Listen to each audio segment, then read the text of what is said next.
Mike Spirit. Ahoj, dobré ránko. Dobré ránko. Čau, čau, vítaj. Ahoj, vítaj medzi nami. Zdravím ťa. Dobré ráno, ahoj. Pokojne sa posaď. Ahoj, dobré ránko. Poď zatiaľ sem, potom si ťa... Na raňajky? Aj raňajky. Jednoznačne raňajky Jasné, musia byť. raňajky musia byť. Musia byť raňajky u teba? Nemusia. Stačí zelený čaj niekedy. A s tým začínaš deň, dá sa povedať. Povedala som... Fakt zelený čaj. Zelený, originál Práve zelený. zelený. K tomu meditácia? Ty si taký ten človek. No, niekedy sa dá aj zameditovať. Je to dobre, potrebuješ to, máš teraz hektické obdobie? Celkom, hej, posledné 2 týždne, čo som začal robiť ten hlas, tak som mal najhektickejšie obdobie posledných asi 5 rokov. Väčšinou som pán svojho času, odkedy som skončil vysokú školu. Takže toto trošku bolo taká záberačka pre mňa, ale to najhoršie mám za sebou, takže sa teším, že... A to najkrajšie len najlepšie ešte pred sebou, pretože rozhovor s Mikeom Spiritom, všetko dôležité krátko po 8 hodine. Áno, o chvíľu pokračujeme, tak ostaňte s nami, pekné ráno. Čo ty rád na raňajky? mám rád výzvy, tak ja to skúsim. Ale štandardne skôr ľahké raňajky? Štandardne skôr ľahké raňajky. Ľahké. A výzva znamená, že aj ten telefonát, že poď robiť kauča do hlasu, to je tiež výzva? Výzva je aj, že čau, poď do tele rána. Prečo? Ránne vstávanie? No, veľmi dôležité. A vieš, aké to je super ráno skoro vstať? Je, potom už to je Budeš super, mať- a tých prvých 15 minút to je najhoršie, čo prežívam za deň, takže... Každý musí tých prvých 5 minút pretrpieť, kým vyjde z rozohriatej postele, ale máš potom pred sebou o mnoho dlhší deň. je A o mnoho pravda. viac toho stihneš a ty máš toho teraz viac ako dosť. Takže stihnem dneska všetko vybaviť. Úplne. A my sme skončili pri Števkovi s otázkou, že ty ako kauč, či teba niekto niekedy učil a bol ti takým kaučom, ako si ty teraz mladým spevom? Dobrá otázka. No, takého priamo, že kauča som nemal nikdy, ale mal som samozrejme na tej ceste veľa ľudí, ktorí mi pomohli, ale skôr s takým odovzdaním nejakej skúsenosti a ne s nejakým priamým koučovaním v tom zmysle, že sa snažili nejak vyslovene dostať zo mňa za najlepšie, ale normálne zdieľanie skúseností. Takže áno, mal som veľa ľudí, ako napríklad Vec, či Stichov a proste reperi zo staršej generácie, ktorí boli moje vzory, dajme tomu, a keď som sa dostal k ním tak blízko, že som bol s nimi kamarát, tak mi odostali veľa zaujímavých skúseností a poznatkov a proste názorov, ktoré mi pomohli neskôr v kariére. A takisto sa snažím teraz využiť to všetko, čo viem o tej hudobnej scéne ja. Ale máš aj tú ambíciu učiteľa? Nebojíš sa tej polohy, že potrebuješ niekoho vychovať? Lebo to je zodpovednosť. Viem, no myslím, že na to mám, že predpoklady na to mám. Som aj líder kapely mojej už okolo 10 rokov. Máme spoločnú skupinu, kde tiež sa vlastne starám o ten chod toho celého. Jakoby. A myslím, že teraz to mám šancu robiť na úplne inej úrovni, takže skúšam sa do toho dostať. Ale myslím, že toto je niečo také, čo by som chcel robiť už v budúcnosti viacej.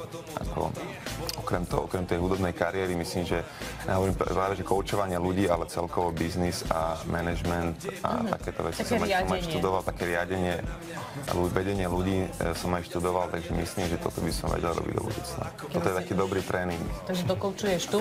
A v súvislosti ešte s tvojou prácou, ktorá ťa čaká tu na... Vieš, si populárny a veľmi úspešný aj u mladej generácie, predovšetkým dievčatá. Pociťovali ste z zákulisia, že babi za tebou, vyber si mňa, prosím ťa, ja chcem ísť k tebe. Či to bolo aj také... No ty hlavne nevidíš predtým, jak začneš spievať pred tebou. Vôbec. Tých súťažiacich žiadny kontakt. Tam je prvé, čo započuješ, je jej hlas a je to strašne ťažké a subjektívne, lebo v tej chvíli, keď tam spieva ten človek pred tými 12 kamerami a pred tými 400 ľuďmi a pred nami ako porodcami, ako osobnosťami, tak je to proste len 90 sekúnd jeho času, ktoré má na to, aby zaujal niečím. To znamená, pokiaľ nemá veľmi špecifickú nejakú dobrú farbu hlasu, tak pravdepodobne má trému a nezaspieva úplne dobrý výkon, lebo není skúsený a nevie narábať s trémou tak, aby mu pomáhala, ale naopak mu škodí. Takže je to veľmi ťažké posúdiť to nejak úplne podľa tých prvých 90 sekúnd. Takže ja zatiaľ ani neviem, čo mám v podstate v tíme. Verím tomu, že mám zaujímavých ľudí, ale všetko sa ukáže až teraz v tých ďalších kolách, kde tí ľudia dostanú priestor sa viacej ukázať. Dobre, ale orientuješ sa skôr na tých ľudí, ktorí budú spievať alebo budú repovať? Ne, tak tam samozrejme je to celé o tom, že je to o spievaní, tam nejaký rap samotný, bez spievania by nemal šancu postúpiť, takže mám tam síce pár chalanov takých šmancnutých trochu hip-hopom, že zabrdli aj do tohto žánru, ale väčšinou sú to normálne speváci R&B, soul, pop alebo rock, takže klasické nejaké spievanie. Mám tam fakt multižánrový tím, sa teším na tú prácu s nimi, čo z nich vylezie a Aj my sme teda zvedaví, že čo všetko dokážeš s nimi ty, kam ich dokážeš až posunúť. A spomínal si, že je to veľmi ťažké, keď stoja pred tým publikom, je tam kamery, ste tam vy porodcovia, ťažké chvíle. Kedy si ty ako spevák na pódiu prežíval ťažké chvíle? No, ťažké chvíle na pódiu?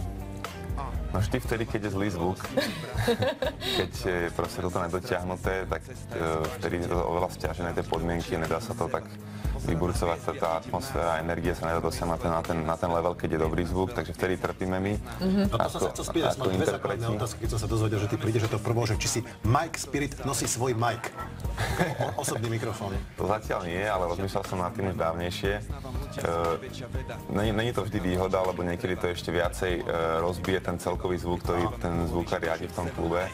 Ale samozrejme, že časom možno nejaký zlatý mic, budem si nosiť to sebou, len tak, aby to bolo aj image a jedno s druhým, ale myslím, že ide skôr o to, že ten klub si musí uvedomiť, že není dôležité, či majú kožené sedačky a pekné načančané bary, ale či majú fakt dobré vybavenie zvukové, lebo keď tam ide o koncert nejakého interpreta, nie to obyčajnej diskotéke, kde sa púšťajú iba skladby, tak je fakt dôležité, aby tam tie mikrofóny dobre zneli v tej hudbe, aby to malo gule proste, aby to malo silu tá hudba, aby to nebolo len také, že to tam niekde hrá z nejakého repráčiku a ľudia sa tam pijú na bare. Takže rešpekt všetkým majiteľom klubov, ktorí dajú záležať na svojom zvuku. Určite nás teraz počúvajú, pozerajú ráno o 9:30. Do takých klubov vždycky chodíme radi hrávať, takže rešpekt všetkým týmto pánom. Teba bude čakať ešte možno také koncertné turné v závere roka, lebo ty okrem toho, že sa budeš venovať svojim zverencom v tejto show, tak budeš riešiť asi aj vlastnú hudbu, nie? Presne tak, no tak moja priorita na tento rok ostáva môj druhý solový album. Aj keď ten hlas ma to trochu zabrzdil, dá sa povedať, tak takisto mi aj pomáha zase získať nejaké iné skúsenosti, ktoré potom využijem v tej ďalšej práci s mojou tvorbou. Takže tento rok album solový určite budem na ňom makať, ako náhle budem mať trošku voľna z toho hlasu a určite koncom roka aj koncertné turné, keďže po prvej polke roka bude tých koncertov menej, nejaké budú určite, ale bude ich menej, ako sú u mňa ľudia zvyknutí za posledné roky, ale to si potom vynahradíme všetko koncom roka. Možno Slávik, ďalšie MTV Music. Novým materiálom, jasné, no. Tak tie ceny sú len dôsledok toho, že ten album sa stane úspešný medzi ľuďmi a ja to neberiem ako nič viacej. Pre mňa sú tie ceny len dôsledok toho, že tým ľuďom sa tá hudba páči a že ju podporujú a to je pre mňa najdôležitejšie, že ten album sa predáva a tie koncerty sa naplňajú. Takže či prídu ceny potom je druhá vec. Ja mám ešte druhú otázku. Keď som sa dopočul, že príde Mike Spirit, a prvá bola o Majku, a bude mať podľa teba hlas svojho ducha? Dobrý.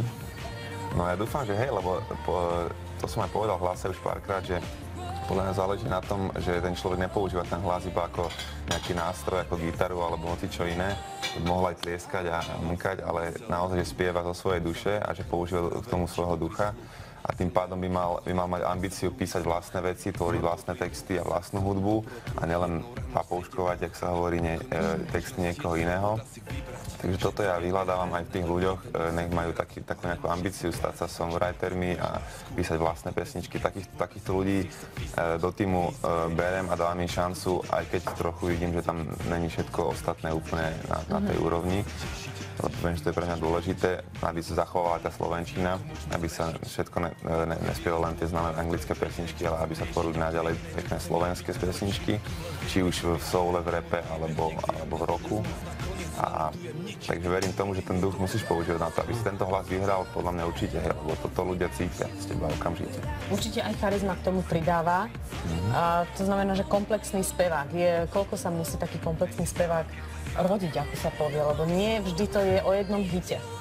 Presne tak, je to o tej dlhodobej práci. V tomto je zaujímavé, že tie hlasy najprv počuješ, až potom vidíš ten kompletný balíček. Že niekedy fakt ten hlas sa vôbec nehodí k tomu telu, ktoré potom uvidíš, keď sa otočíš. Toto nie. Fakt, to niekedy tam bolo, že má starý chraplavý hlas, otočíš sa, je tam chlapček taký zagulatený. A zase koľko životných skúseností v ňom, počkaj. A naopak proste, že jemný hlások, otočíš sa a je tam veľká žena nejaká staršia, takže je to fakt zaujímavé to sledovať. Niekedy je to fakt, že sadne, že je tam hlas, ktorý padne k tej tvári a k tomu všetkému a niekedy to je úplne niečo iné, takže je to sranda to sledovať. No a sranda to bude teda určite sledovať už o chvíľu a my budeme sledovať teda, ako sa bude dariť tvojmu týmu. Držíme palce. Držíme palce, aby to vyšlo. Uvidíme, či teda za otázku na Majka, že teda ako sa teší, už odpovedal, že sa veľmi teší. A tešíme sa aj my, že si dnes prišiel, že si teda prekonal tých 15 minút, stal si a že sa tam budete v tom hlase tak správne byť o tých svojich zverencov. Áno, nech žije Team Spirit, nech žijete vy hlavne a nech vám dobre dopadne ten dnešný deň. Je streda, užite si ju naplno, ako sa len dá. Krásny deň a dovidenia. Dobré ráno. A dobrú